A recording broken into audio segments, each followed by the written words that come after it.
Nakaupo lang tayo guys, oh. Sakit. Nakaupo lang. Konting nag-ano lang ako, nag 100 jumping jacks ba yun? Grabe ang pawis, oh. Ganito kainit dito. Sakit sa mata, oh. Grabe ang pawis. Tagaktak.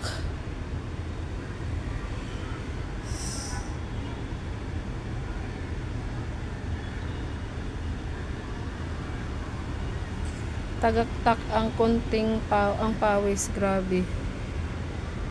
Masakit sa mata, ayan oh. Ganito kasi ngayon sa Vietnam ay 38 ang init. Nung nakaraan 34 lang, ngayon 38 guys. Ayan, grabe ang pawis ni Inday. Ay ay ay.